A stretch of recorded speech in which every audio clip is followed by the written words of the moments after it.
ஆண்டவராகிய இயேசு கிறிஸ்துவின் நாமத்தில் அன்பின் வாழ்த்துக்கள்.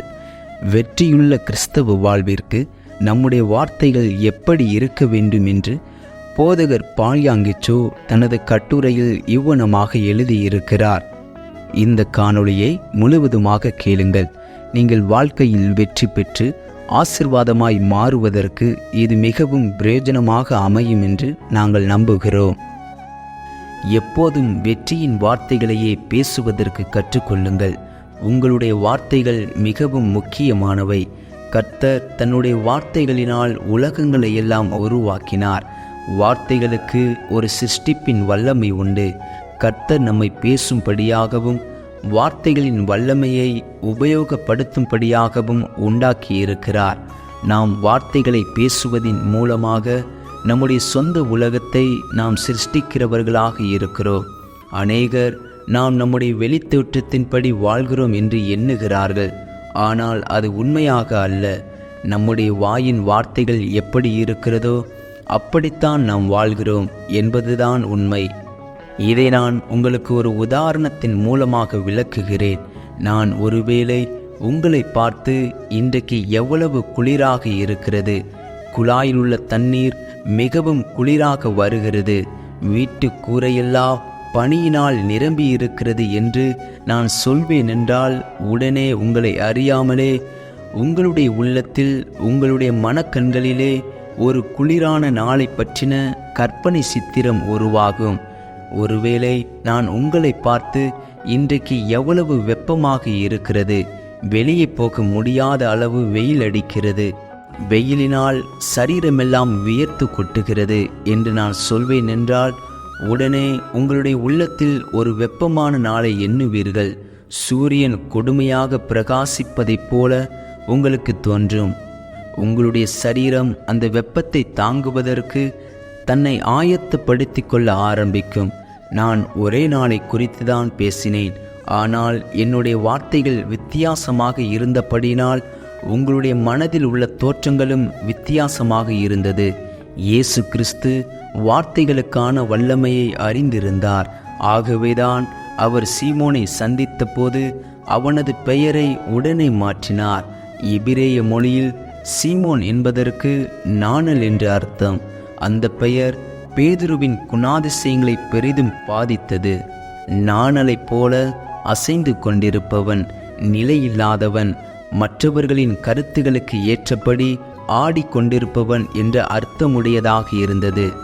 ஆகவே கர்த்தர் சீமோன் என்ற பெயரை மாற்றி பேதுரு என்ற பெயரை சூட்டினார். பேதுரு என்பதற்கு கற்பாறை என்பது அர்த்தம். கற்பாறை நிலையானது, உறுதியானது. பேதுரு என்ற வார்த்தையால் அவன் அழைக்கப்படும் பொழுதெல்லாம் அவனை பற்றி உறுதியானவனாய் சிந்திக்க ஆரம்பித்தான். அவனுக்குள் ஜெபத்தின் எண்ணங்கள் மலர்ந்தன. இனி நான் நாணல் அல்ல, கற்பாறையானவன் என்று தன்னை உறுதிப்படுத்தி கொண்டான். அவன் பெயர் மாறியதால் அவனது குணாதிசயங்களும் மாறினது. ஒருவேளை அவன் தன் பெயரையே பேதுரு பேதுரு என்று அழைத்து கொண்டு அதன் அர்த்தத்தையும் உணர்ந்திருப்பான். ஆம், நான் கற்பாறை போல உறுதியானவன், நிலையானவன், நிரந்தரமானவன் என்றெல்லாம் எண்ணி மகிழ்ந்திருப்பான். ஆகவே கிறிஸ்துவின் எல்லா சீசர்களுக்குள்ளும் அவன் முதன்மையானவனாக முன்னேறினான். மற்ற எல்லா அப்போஸ்தலர்களும் சார்ந்து கொள்ளக்கூடிய அளவிற்கு உறுதியுள்ளவனானான். பல வேளைகளில் தோல்விகள் நம்மை சந்திக்கக்கூடும். அப்படிப்பட்ட வேளைகளில் கூட ஒரு நாளும் தோல்வியின் எண்ணங்களுக்கு இடம் கொடுக்காதீர்கள். எதிர்மறையான துயரமான வார்த்தைகளை பேசாதீர்கள். அதுபோல கோபமோ எரிச்சலோ வரும்போது கூட அவசரப்பட்டு உங்களை பற்றி தாழ்வான வார்த்தைகளை பேசாதீர்கள். அது உங்களை தாழ்வு மனப்பான்மைக்கு கொண்டு வந்து தரையில் வீழ்த்திவிடும். ஆகவே எப்பொழுதும் வெற்றியின் வார்த்தைகளை, மகிழ்ச்சியின் வார்த்தைகளை, கிறிஸ்துவின் வாக்குத்தத்தங்களையே பேசுங்கள். நாம் கர்த்தரில் அன்பு கூறுகிறபடியால் தேவன் சகலவற்றையும் நமது நன்மைக்காகவே செய்வதாக வாக்களித்திருக்கிறார். தேவனுடைய வாக்குத்தத்தத்தில் சார்ந்து கொண்டு எப்பொழுதும் வெற்றியின் வார்த்தைகளையே பேசுங்கள். எப்படிப்பட்ட சூழ்நிலையாக இருந்தாலும் எப்பொழுதும் மகிழ்ச்சியாய் கர்த்தரை துதித்து கொண்டே இருங்கள். உங்கள் வாயின் வார்த்தைகள் உங்களை உயர்த்தி உன்னத ஸ்தானங்களுக்கு கொண்டு செல்லும். எப்பொழுதும் நேர்முக வார்த்தைகளை, ஜெயத்தின் வார்த்தைகளை பேசினால் மட்டும் போதாது, உங்கள் உள்ளத்தில் விசுவாசமும் இருக்க வேண்டும். அந்த விசுவாசத்தினால் நீங்கள் எப்படி உயரப் போகிறீர்கள் என்பதை உங்கள் மனக்கண்களால் காணும்படி செய்யுங்கள். அந்த தரிசனத்தோடு கூட உங்கள் விசுவாசத்தை இணைத்து விடுங்கள்.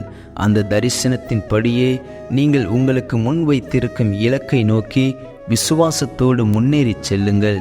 இயற்கையாகவே ஒவ்வொரு மனிதனுக்கும் ஓரளவு விசுவாசம் இருக்கத்தான் செய்கிறது. எந்த கல்விமானாய் இருந்தாலும் அவன் தன்னில் தான் விசுவாசம் வைக்கிறவனாய் இருந்துதான் ஆக வேண்டும். அவனால் ஒன்றையும் சாதிக்க முடியாது. சில மாணவர்களை பார்த்திருக்கிறேன். பள்ளி படிப்பில் மிக சாதாரணமாக இருக்கிற அவர்கள் கல்லூரி படிப்பை முடித்ததும் மிக வேகமாக முன்னேறி வாழ்க்கையில் ஒளி வீச ஆரம்பித்து விடுவார்கள். காரணம், அவர்கள் தங்கள் மேல் ஒரு நம்பிக்கை வைத்து முன்னேறுவதால் மறைந்து கிடக்கும் அவர்கள் தாளந்துகள் பிரயோஜனப்பட ஆரம்பிக்கிறது. விசுவாசத்தை அவர்கள் செயல்படுத்துகிறார்கள், திறமைகளை பயன்படுத்துகிறார்கள். ஆகவே விரைவில் உயர்ந்து விடுகிறார்கள். ஆவிக்குரிய வாழ்க்கையிலும் இது பொருந்தும்.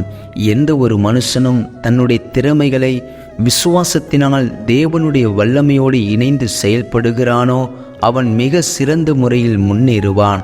மட்டுமல்ல, நித்தியமான ஆசீர்வாதங்களையும் பெற்றுக்கொள்ளுவான். மனுஷனுடைய விசுவாசம் தேவனோடு இணைந்திருக்க வேண்டும்.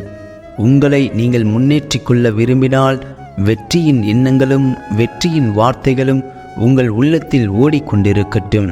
அதையே பேசவும் செய்யட்டும். இயேசுவோடு கூட உங்களை இணைத்து கொண்டு புதிய சிருஷ்டியாக ஜீவியுங்கள். அப்பொழுது நீங்கள் புதிய தேசத்தை சேர்ந்தவர்கள் ஆவீர்கள். ஆகவே நீங்கள் திட்டமிட்டு முன்னேறுங்கள்.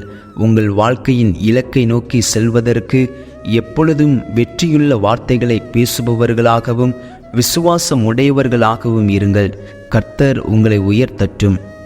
இருண்டதும் தேவை உள்ளதுமான இந்த உலகத்தில் கர்த்தர் உங்களை ஒரு கலங்கரை விளக்காக பயன்படுத்துவாராக. ஆமேன். இந்த காணொளி நிச்சயம் உங்களுக்கு ஆசீர்வாதமாக அமைந்திருக்கும் என்று நாங்கள் நம்புகிறோம்.